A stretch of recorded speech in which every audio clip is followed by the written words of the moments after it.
Hello and welcome back to the competitive biography of Emanuel Lasker. Today we'll be checking out round number 2 of the Amsterdam 1889 tournament. Round number 1 saw 3 of the 4 games decisive, so that means Lasker is in a 3-way tie for first with Günzburg and Lohmann.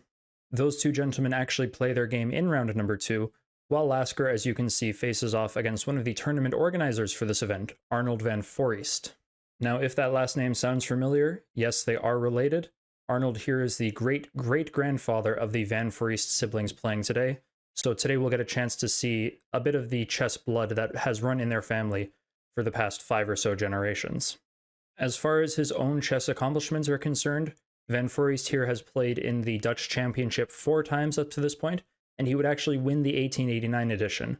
Though if my dates are correct, I believe this tournament took place a month or two after the Amsterdam 1889 International Tournament, so if you want to get super pedantic, he's not technically the Dutch champion yet. But that's really all I'm interested in saying about this guy. I think it'd be best if we get to the chess as quickly as possible. Lasker, with the white pieces for the second time in a row, opens with knight to f3. Van Foreest responds by playing the move g6. We now have d4, d5, c4, e6, knight to c3, and knight to f6. Now, unsurprisingly, the equivalent position with the pawn on g7 has g6 played at about the 12th most popular move, so we're certainly not going to be looking at the most cutting-edge theory in this particular game. I should mention the tournament book tries to keep things somewhat unique by playing bishop g7 here, and it gives the following moves: bishop to f4, knight to e7, e3, and castles, and I would say that this setup makes some sense. I can imagine the knight going to f5 at some point, and adding more pressure to this d4 pawn. It would certainly be a more unique territory. But okay, Van Foreest here decides to play knight to f6 instead. Fair enough. Bishop to f4 from Lasker, and now knight to c6. a3, of course taking away the b4 square. a6 from Van Foreest. e3, bishop to g7, and even h3. Lasker's playing a very slow game to start this one. Here we have castles, and now if we take a look at the engine's favor move, it'll say rook to c1. This isn't what Lasker played, and we'll get to that in a second. But after rook to c1, I found a couple of games in the database where after knight to e7, white develops the bishop either to d3 or e2 as played in the game. But here, Lasker instead decides to close things off for the moment with c5. This move is a novelty, and so it's as of move 9 that the players are playing a unique game. Van Foreest responds to this move by playing rook to e8. Here the tournament book prefers pushing b6, which is slightly better than what happens, as we'll see in a moment. Following bishop to e2, and now b6, c captures b6, c captures b6, rook to c1, and now bishop to b7 from Van Foreest. It should be noted that if this tempo had not been spent on rook to e8 and the rook was back here Van Foreest could play rook to c8 and immediately contest this open file. That would be slightly better. After castles, he does get the chance to play rook to c8, but he instead decides to flick in the move knight to h5. The bishop gets dropped back to h2, and now we get to take a little bit of a look into Van Foreest's mentality. He clearly doesn't like his position too much, because he tries to change the structure here with the move e5. And I'm certainly sympathetic to this. As I said, the opening moves haven't necessarily been on the most cutting edge of theory, but unfortunately for him, this move is a complete mistake. If we go back to the more neutral move of rook to c8, this strikes me as a completely reasonable move, though I think a problem is that after something like b4 from white, it's kind of hard to think of an improving move for black here, aside from just moving this knight back to f6. And so I can imagine that by flicking in this knight to h5 move, he didn't really come up with much of an active plan outside of that. But after e5, here Lasker has the chance to get a huge advantage already on move 14. So what I'd like you to do, pause the video and don't necessarily find the exact move that wins here for Lasker, because I'll tell you that the move order doesn't necessarily matter. But what I want you to find more than anything is the concrete idea that lets Lasker get his advantage here. All right, 3, 2, 1. The idea I'm asking you to look for is simply that this knight here on h5 is attacked twice. Simple as that. Lasker simply wins a pawn here.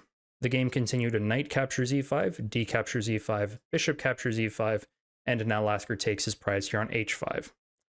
Bishop captures on h2 with check, king captures on h2, queen to d6 with check, king back to h1, and now g captures h5, and queen captures on h5.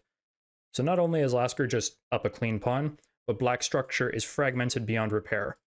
I think it's safe to say that Lasker is strategically winning at this point, though obviously there's still a little bit of work to do. Here Van Foreest continues with rook to e6. After rook c to d1, of course you got to go after this weak pawn. He plays rook to h6. Why not attack the queen? Queen back to g4 with check, and now rook to g6 blocking, and queen to d4, moving out of the way with tempo on this most weak of pawns. Attacked 3 times. How do you add another defender to it? Rook to d8 is pretty much the only option, but here Lasker simply plays rook to d2, very simply planning to double up on the d file, win the pawn, and be up 2 pawns with a completely winning endgame. It's very difficult to find a good way to defend this pawn. The direct rook to g5 unfortunately falls to knight to e4. It's very important that the queen has lost a defender. You can't take this, otherwise white simply wins the exchange here on d6. Simple as that. You can prepare this by going rook to e6, but that extra tempo unfortunately falls because after rook f to d1 and rook to e5, white forces the win through with e4. A pawn is going to be won, and white again will simply be up 2 pawns with a completely winning endgame. So Van Foreest gave up the pawn. He simply moved his queen out of the way, and I think I'm going to do something a little bit differently than I've done for the rest of the videos. I'm not going to show the rest of the game because we are on move 24. This is the 24th move from black. The game doesn't end until move 50. I don't want to put you guys through watching Lasker slowly grind somebody down 2 pawns for another 20-something moves. So what I'm going to do instead is I'm going to jump to the last position where anything interesting happens. So we're on move 48 here. This is Lasker's 48th move, getting his king out of the way of this check. Van Foreest's rook is under attack, so he moved it to a6. Now it's worth noting that in this position, everything wins. Lasker has found a way to win a 3rd pawn in the meantime. And while there are many different moves that keep an advantage, here he finds the most shiny-looking tactic in f6 with check. Now if the king moves anywhere, it gets mated in 3 or 4 moves by the rooks. Thus, rook captures on f6, and while you could simply take it, Lasker finds the most surgical way to win this, rook to h7 with check. And it was here on move 50 that Arnold Van Foreest finally resigned the game, as after you take this, now knight captures on f6 comes with a fork, wins the bishop, and at this point I think that anybody would finally resign this game. So yeah, unfortunately not the most interesting game ever. I suppose I should apologize for hyping up the games as much as I did at the start of this. I can say that the general quality of the games are going to be higher than in the Breslau Hauptturnier, but I suppose I didn't do my homework as well as I should have. My apologies. We'll have better games in the future, I promise, better opponents, and overall hopefully more entertaining content for you watchers. So I hope to see you next time. Until then, take care.